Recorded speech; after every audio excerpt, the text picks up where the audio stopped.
So we're finally here after one cancellation, and that was my fault. Well, it wasn't my fault, but it was an unfortunate illness.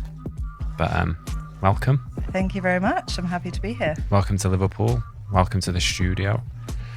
Welcome to the podcast, Rachelle Williams. Yes, thank you. Thank you. I'm excited to be here. No, it's fine. Yeah, it's been a long road. I think we even changed it a couple of times before I said, don't come to Liverpool. Yeah. You're going to get really ill. Yeah. But we're here. That's the main thing. So, exactly. According to your LinkedIn, we'll get this bit out of the way. You're a methodology, agnostic, agile coach and consultant. Mm-hmm. You observe, you coach and advise, and you're passionate about continuous improvement, and you're a training from the back of the room trainer, which we'll obviously get onto later on. Is that fair? Well, you wrote it, so hopefully it's... Yeah, it's pretty accurate. Yeah. I was listening to some of your other podcasts and I was like, oh, when he reads it back, am I going to agree with it? But yeah, I still think that very much aligns with my approach. So your toes haven't curled, so... Yeah. Normally, I'll pick out something that piques my interest, that someone's posted and the meaning behind it. And although you do a lot of that, what I'm more interested in, you've been fucking busy, haven't you, the last couple of months? I have. You've been everywhere. Yes. Yeah.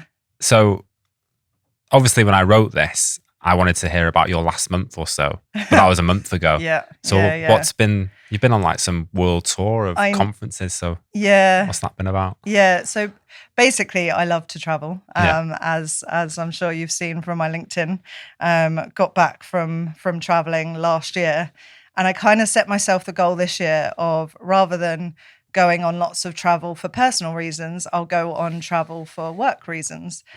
So set myself the goal to, be more visible, be more out there in the agile scene, in the conference scene. It is good for the old tax as well. Yes, yeah, exactly. Yeah, through the company, which is nice. So I basically, where have I been? I went to Brussels for Vocablo course, which is what's that? So Vocablo is visual facilitation, but in a way that's really simple. So using kind of images, like really simple images to draw, which from a training from the back of the room perspective, I knew I'd have to create loads of posters. So I wanted to be confident with my poster generation. And it was incredible. Just putting pen to paper, like straight away. The first thing we did when we walked into a room was draw a poster. So he kind of got rid of the fear straight away and just went for it.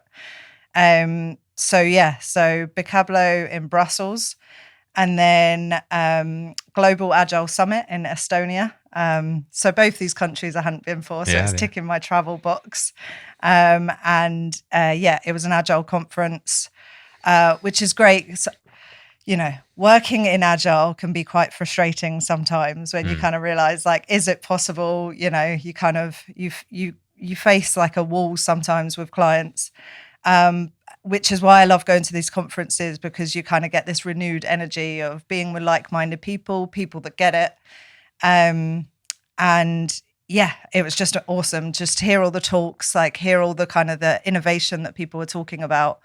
It just kind of gives you that renewed sense of energy, and then you bring those ideas back to your client, you go from there. Is that where you were last week? Last week, one of your questions you kind of sent was like, going beyond the Agile bubble. Oh yeah. So last week's conference was Newcastle. So again, I was kind of up this way in the kind of north of London, north of Birmingham.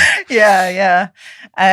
So I went to Atomicon, which is a marketing and sales conference, purely because one thing that I've been trying to do recently is, rather than see myself as just a day rate contractor, I'm trying to see myself more as a business. That's music to my ears. Yes, which I know you align with Everyday Agile.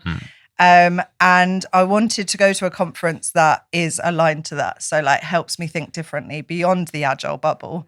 So it's a sales and marketing conference. And oh my God, there was like over 1,000 people at this conference, and all business owners, solopreneurs, entrepreneurs. Just different ways to position ourselves out there in the business world. And it was just incredible. I have so many notes in my notepad of mind maps.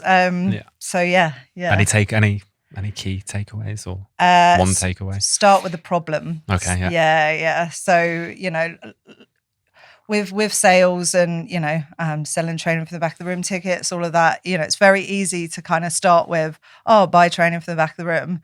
But actually, if people don't know what it is, it's like, so what? So start with the so what and then lead to what it is. Love that. Yeah. Listen.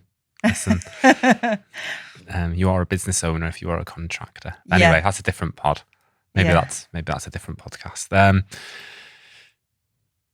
In terms of the agile career, then, if you like, what's that high level journey been like? Where did it start?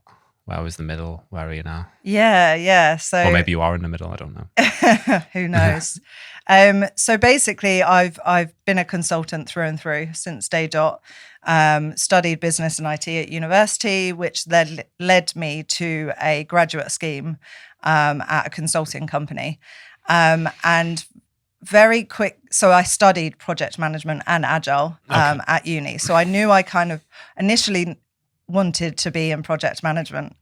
And kind of did my graduate scheme in kind of PMO, did a few PMO roles. And what really frustrated me was that I was updating this 1,000-line plan, and I was the person responsible. I had to go out to all of these different people and ask for updates to this 1,000-line plan, and it was constantly out of date. And then you were the person going, why? Why are you behind schedule? And it just didn't sit right with me. I was like, I like being organized, but I was like, why is there one person that's accountable for this plan? This makes no sense. And then I think it was my second or third role. I had a client, was meant to be doing a PMO role, and he just turned to me and was like, I want you to forget everything that you know about PMO. I want you to be my Scrum Master. And kind of since that day was just kind of, my life-changing moment of oh my God, this makes so much sense. Did a Scrum Master course and suddenly I was like, the teams can update the backlog. The teams can be empowered to say when they're going to do things. The teams are kind of responsible of their delivery. We're just there kind of to facilitate the process. And it just made so much sense to me. So ever since then, I've just loved, working in Agile. Did 8 years of consulting, all kind of, Scrum Master roles, Agile coaching roles. Absolutely loved it. I was Agile practice lead for a consultancy, rolled out Agile training to over 200 consultants. Absolutely loved it. But then what I realized was by being an Agile practice lead, I was effectively kind of running a mini business within a consultancy. And I was like, why don't I just try this for myself? And what was really good was it was just after the pandemic. And we kind of had a deadline because me and my husband wanted to go traveling. So I kind of set myself a year experiment of going into the contracting world, the self-employment world, and kind of went... What a perfect time to do it. Yeah, exactly. Yeah, I was like, if it doesn't work out, I've tried it for a year and then I can go back to full-time consulting. Yeah. And then, of course, the experiment went really well. Absolutely loved it. Went off gallivanting for a year and a half traveling, and then whilst working, or did you? No. So just took a it's basically my husband and I's extreme version of a honeymoon. What's wrong with that? Yeah. We regretted not traveling after uni, but actually now we don't regret it because we're able to just enjoy ourselves for a year and a half. Yeah. And then got back February last year. So I've had just over a year since being back. So I've kind of done just over 2 years of contracting self-employment. And the last year has been awesome because I think because we took that time off, I was just really re-energized, lots of ideas, lots of kind of innovation, and came back and have just put myself out there a lot more this last year. I think that's really positive and a good story in a time where one can't argue that the market is tough, but I think stories like yours prove, not for everyone, but it can be done. Yeah.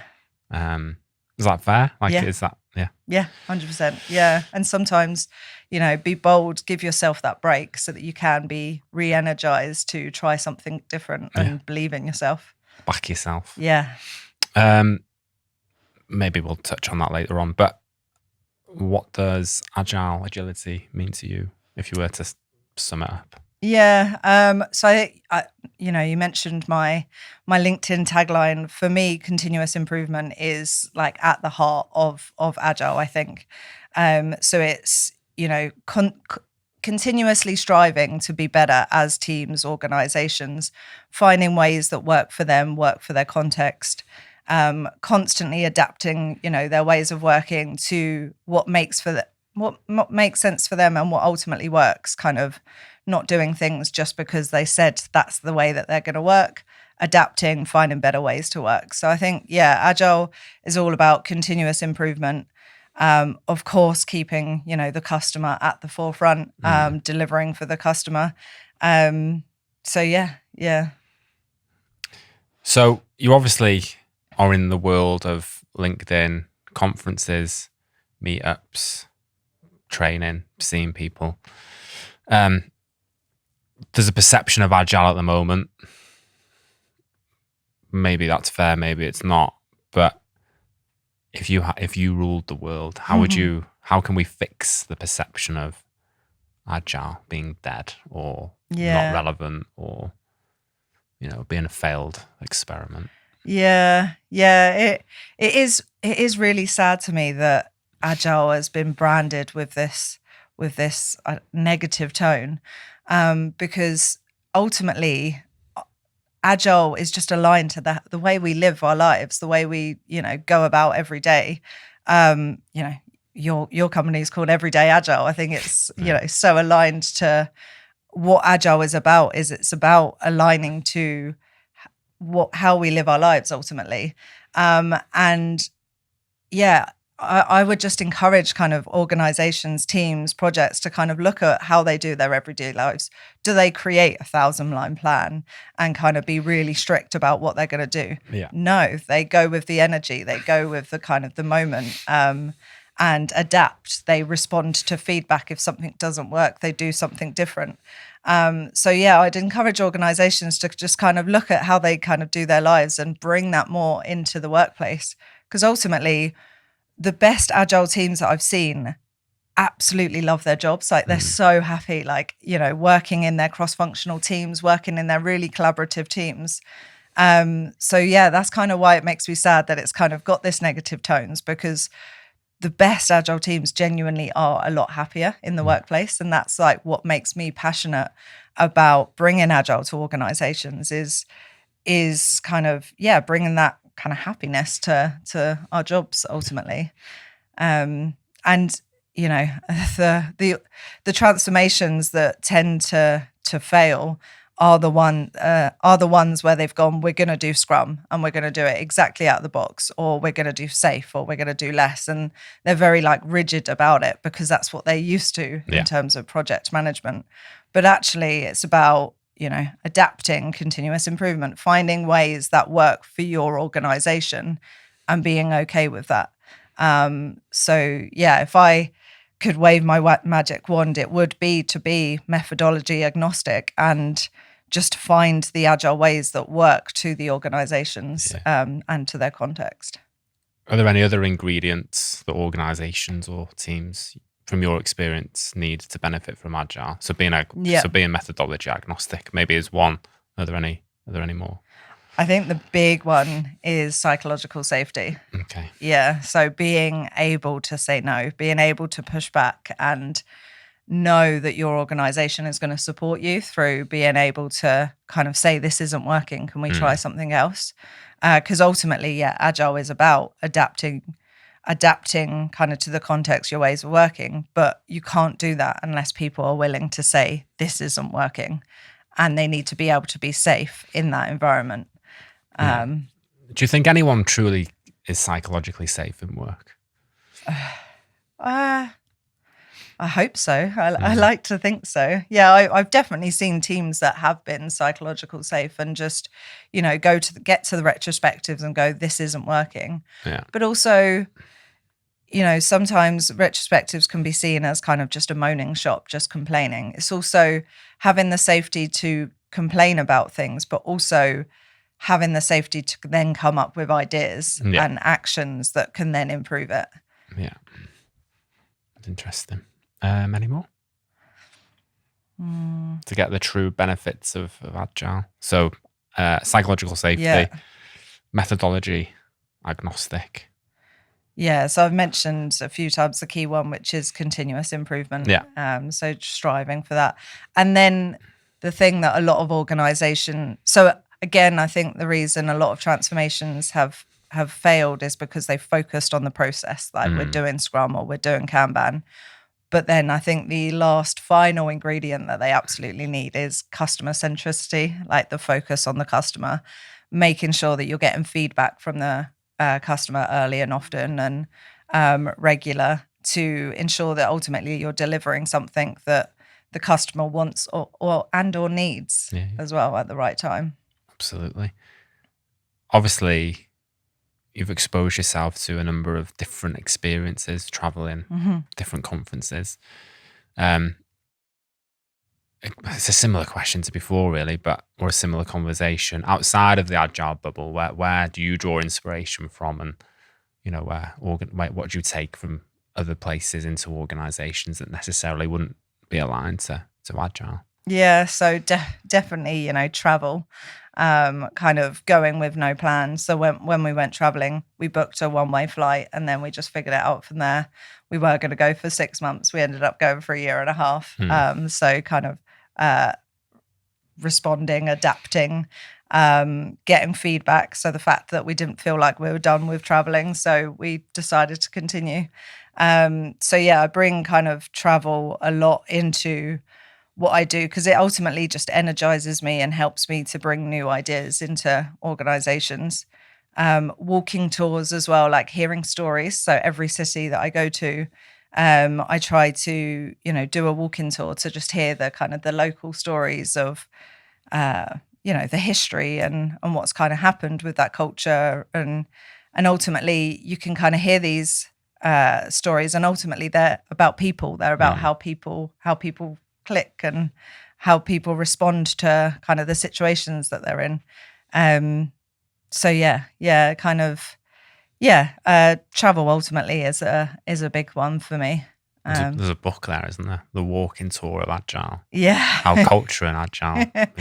I did do a blog whilst I was traveling called Agile Travels, and I was spotting kind of links to the Agile world whilst I was traveling. So in Nicaragua, we visited this community who basically kind of, had limited funds, but there was lots of things that they needed to improve, like get new roofs on the buildings or build a football pitch because sport was important. And they would get loads and loads of ideas from the community and then go through a prioritization kind of opportunity. So yeah, when I saw that, blogged about it, because I was like, oh, prioritization, it's being used, within communities on the other side of the world. Yeah. Did you get any FOMO for being away from the community for that? Like, because what am I trying to say? I think if I took 18 months off, I don't know if I'd feel like everyone was moving on. Or did you struggle with that at all? Or? I thought I would, because at times I am a workaholic. I do, I'm quite addicted to LinkedIn at the moment, doing all my posts. Can't tell. I don't actually. If I'm saying I can't tell, that means I'm on it just as much. Yeah. I shouldn't take the mic too much. Yeah, we've got a wonderful community, and we're all supporting there digitally. So I really thought I would get FOMO because I love work and I'm really passionate about it. But I think maybe I'm also a very all or nothing person, so I throw myself into whatever I am focusing on at that time. Yeah. And then once we got into travel mode, maybe a couple of weeks in, I was like, okay, cool. Like work can wait until I get back. I'm now focusing on kind of just travel and just being present in the moment. Gone cold turkey for 2 weeks and then you're all right. Yeah. But then, of course, still blogged about Agile Travels and did the occasional LinkedIn post to show my community I was still live and kicking. Yeah, that's fair enough. It's interesting. It's inspiring, I think, to take that. It should be commended. It's not 18 months off work. It's just 18 months getting better ideas and resetting, I think. Yeah, exactly. Yeah. And I've loved kind of coming back. I've had so many more ideas and inspiration since I've come back because I've got that new sense of energy. I think you can tell. Yeah. It comes through the screen. I suppose leading on to that then, training from the back of the room. What is it? Why do you believe in it? You know, what's made you, you know, go really hard down that route? Yeah. For those of people who don't know what it is. Yeah. So I guess a bit of a backstory of why I went into training for the back of the room. So I love training people. Being an agile coach consultant, you often have to, you know, create mini training sessions and deliver training. So I really wanted to become a trainer in something. But because, you know, my title on LinkedIn is methodology agnostic, I didn't quite feel right going into being a Scrum trainer or being a Kanban trainer because I kind of use a blended approach. I think it's a clever thing you've done because those courses are arguably dropping quicker than a Flash's knickers, but the prices. I think it's when everyone's zigging, you've zagged, and I think that's commendable. Yeah, thank you. I didn't feel right going along one of those, and then I did training from the back of the room practitioner course, not originally intending to become a trainer in that. I just kind of did the course because I'd heard about it from the agile world because everyone talks about it from a facilitation perspective. The book, isn't it? It's a big. So Sharon Bowman wrote Training from the Back of the Room. It started as a book and then now it's a 2-day course as well.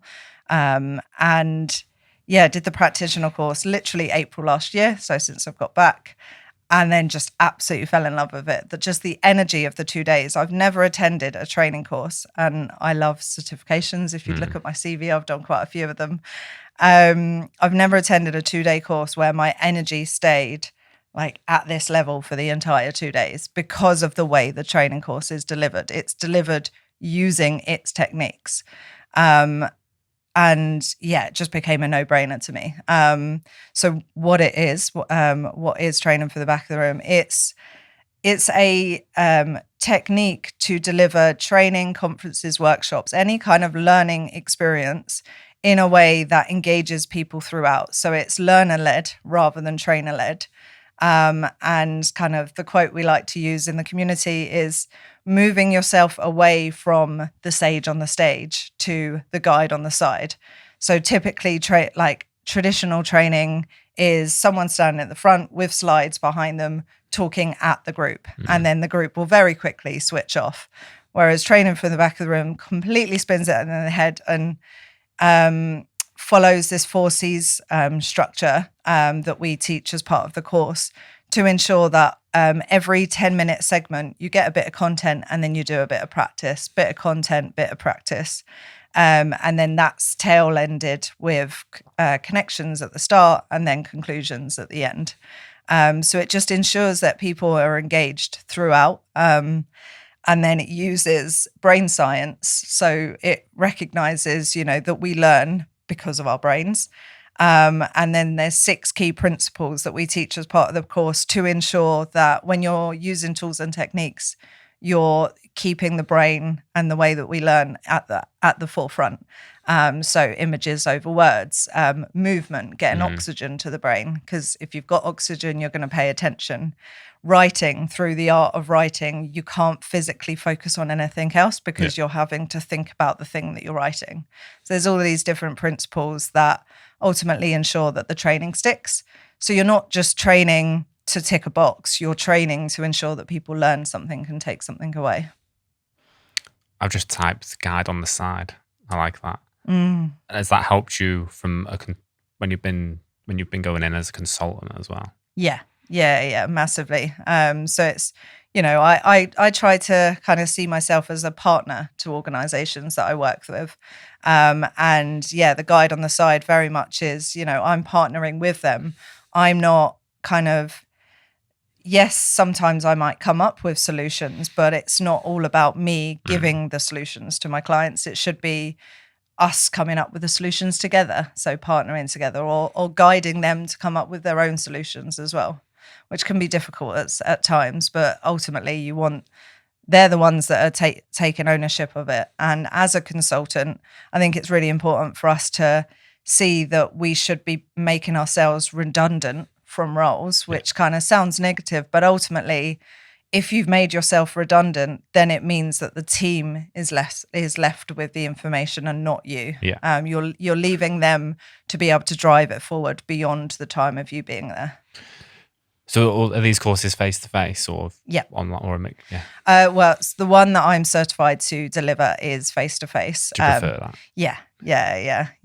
I think kind of the hybrid working is a good model. I like kind of working from home to get things done, but ultimately workshops, facilitation, training, the energy that you get from being in the room with people is I definitely do enjoy. But there is a training from the back of the room virtual edition that people can also attend. I'm just not certified for that one. Are you doing public courses? Where are they? This is your... Yes, my plug.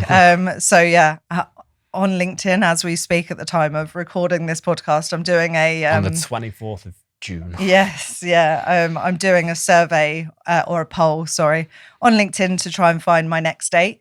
So it's looking likely to be in November.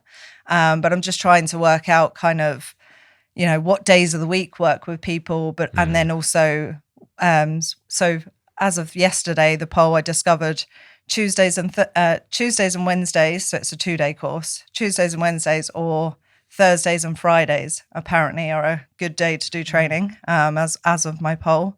So it's looking likely to be one of those 2 days. And then I'm finding a date at the moment for November. And you're going to tour that, or will it be local? Well, will it be? So that'll be in London. Yeah. So that's kind of, I did my first ever public course in April, and that was also in London.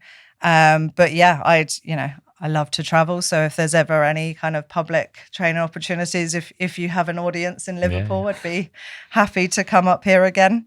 And then also I am kind of having conversations with kind of consultancies as well to deliver training for the back of the room internally. Yeah. Because I know, I've been a consultant and I've been a, agile practice lead. Through that, I know that I had to create a training course and then deliver a training course because 9 times when you're an SME in something, then your organization goes, oh, can you deliver training on it? But you tend to then not know how to deliver the training. So as someone watching going, oh, that sounds interesting. What do they leave with? Like, what's the skills? What's the... Yeah. Because I'm thinking, okay, you're the trainer. Yeah. But you're going to teach us to train from the back of the room. So how are you going to do that if you're coming in to just explain to the people who we want to sign up in November what that experience is like, if you don't mind? Yeah, so as part of the course, you end up with loads and loads of different tools and techniques that align with the 6 brain principles. So some that align to imagery, some that are aligned to movement, some that are short, some that are completely different. Like one of them is bingo, like completely different, but it's a really good kind of learning tool to help people learn. So you'll leave with a toolbox of different tools and techniques that you can use as part of your own training, workshops, conferences. And we'll get to that question, the selfish question, in a minute. And then, so I mentioned the 4 C's map. So the training for the back of the room is delivered using 4 C's map, but also the end of the second day or most of the second day, you actually create your own 4 C's map on a training course or something that you aim to deliver. Yeah. So then obviously it makes it's really powerful because people go into the course and then aim to deliver it. So I've actually had follow-up since my last course in April with people that are now planning to deliver that exact workshop. Oh, wow. Yeah. That must be gratifying. Yeah, which is really cool because then it's like, they're actually taking something tangible away from the course and then turning it into something. That's fantastic. Yeah. So then they'll be able to go back into their organizations or their businesses and be better trainers, essentially, or facilitators.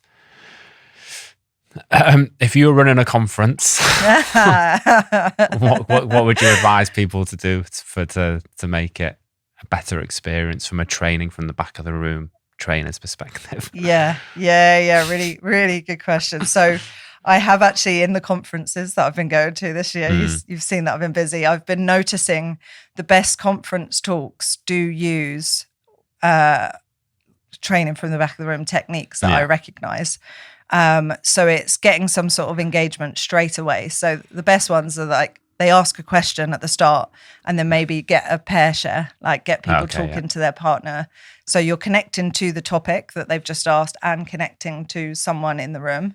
So that's really powerful. Get movement in there. So, get people standing to do a vote. I saw one recently where they asked us to stand and then they were like, sit based on your level of knowledge based on AI.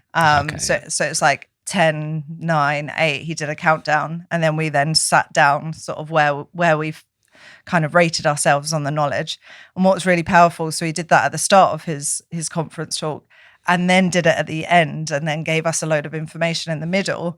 So then actually it was a really powerful connections exercise and a conclusion exercise because most people's numbers went up during the session. So then it was like, oh, wow, we've actually learned something during this session. Making sure people connect to the concept, but then have a way of concluding it as well. So an action that they can take away or recognize what they've learned from the session. I'll pass that information on to the two people who are going to be front and center at a certain conference being held in the Titanic Hotel on October the 20th. Tickets in the comments, in the description. But I'll link your stuff as well. So November, you think, is going to be the next one? Yes. In London? Yeah. So I do have a ticket tailor link, so I can provide you that link to put in there. At the moment, it just says November, but the date will be confirmed, hopefully, maybe by the time this session comes out. They're good ticket tailor, aren't they? That's who we're using. Yeah. I like the vibe. Yes. Very easy to use. Exactly. If you want to sponsor the pod, get in touch. I mean, is there anything you've done a lot of traveling, a lot of experience, gone down the road of being a business owner. Is there anything in that time that you've changed your mind about that you never thought you would? It could be from an agile point of view, from a business ownership point of view, or I think so. Yeah, when I was thinking about the question, the thing that came to my mind was, I think, the business ownership. So I remember we had a chat last year. Yeah. And I was more focusing on the day rate contracting. I was like, actually, I'm just happy kind of, doing day rate contracting. But actually in the last kind of year or so, kind of since then, yes, I still enjoy kind of, being kind of working with my clients one-to-one on the day rate. But actually what I really enjoy is kind of fractional kind of consulting where I can work for a few different clients. Yeah. Because ultimately then you can cross-pollinate ideas between clients, because ultimately clients are always asking, what are other organizations doing? Like, I can't even count the amount of times I've been asked that question. So if you're able to work on a few different kind of organizations or projects at the same time, you can cross-pollinate ideas. So yeah, the thing that I'm changing my mind about is seeing myself as more of a business that can work on a few things rather than just one client kind of day rate. Yeah. And I think having that niche thing where you can do the public courses as well, I think that's massive, to be honest. Yeah. I think that can't be underestimated how useful that is. Yeah. Yeah. And one thing I am actually doing as we speak is working with someone on my website. So, okay. 2 years of contracting, being self-employed, having my business, I still don't have a website, just my LinkedIn page. So I'm actually, paying someone to work on my website. And what's really great is as part of that process, we're having chats about what my offering is and, what could my different kind of lenses be. And what I'm realizing is actually, there isn't just one thing I bring organizations. There is a few offerings that I can bring companies. One of them being, internal training from the back of the room training or public training training. So yeah, I think it makes it really powerful kind of having that realization that, just being a person delivering for an organization, you can get so much more value out of doing kind of specific kind of things with organizations. Do you worry about burnout, or are you quite happy with managing that? I've burnt out a couple of times. So yeah, and that's kind of why I'm I mentioned I'm all or nothing. So yeah, having travel, having holidays or rest time booked in is really important to me, because then it just ensures that I refresh. But yeah, I do kind of put my all into everything that I'm doing, which then leads to a few burnouts. Okay, fair enough. Yeah. What else is on your mind? Oh, that's a very broad question. Anything else you want to bring to the conversation, or learnings you want to share with people?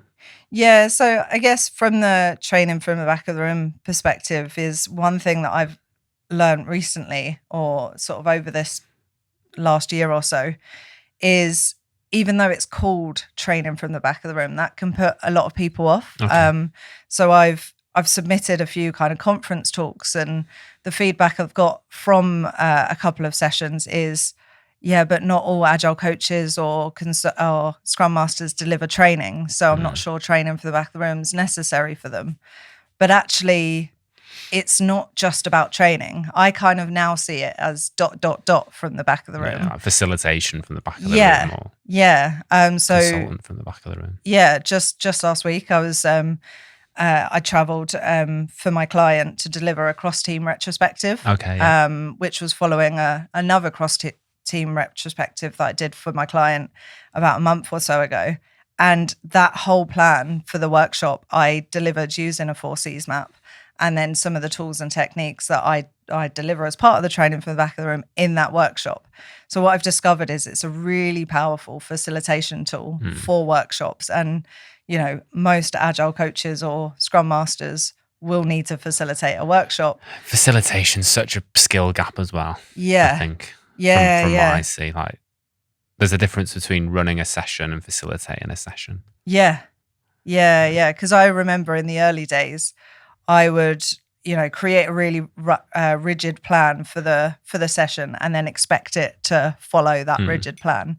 But actually, the best kind of facilitators, and what I notice that I do now is, yes, I still create a plan, but I leave some space for adaptability, because it will always go slightly different to what I plan based on the energy. I mean, it's the same with this. Yeah. Not this particular, but sometimes I'll have, a set of questions or a loose set of questions. But sometimes people, they see all of this and they're like rabbits in headlights. So I have to pivot quite quickly to try and get something out of them. So yeah, you do have to, but it's the same as with facilitation. Your plan isn't going to go from A to D. Yeah. People are going to come in with different, and you can correct me, people are going to come in with different energy. Yeah. They may have had an argument at home. Yeah. They just may not be in a very good headspace. So you have to be able to be fluid in that moment, I imagine. Yeah. I know, because I do it sometimes. Yeah. So my way of adapting last week was I had like 2 group exercises, and they finished really early, like so much earlier than I originally kind of planned for. So then I kind of used the whole, liberating structure. So where you go like 1, 2, 4, all. And I originally wasn't going to do the all part of it. But then when actually they look like they might want to naturally, some of them were forming closer to the other groups.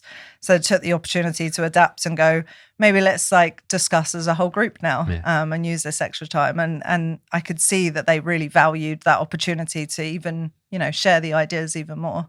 So it is about kind of adapting on your feet, reading the energy of the room, seeing what's going on. And tools like training for the back of the room can allow you to kind of create that flexible structure that still has space for adapting. Which allows you to be the guide on the side. Yes, yeah. Where can people reach out if you're happy for them to? Yes, I love conversations. So yeah, really enjoying this conversation. So yeah, people can reach out on my LinkedIn.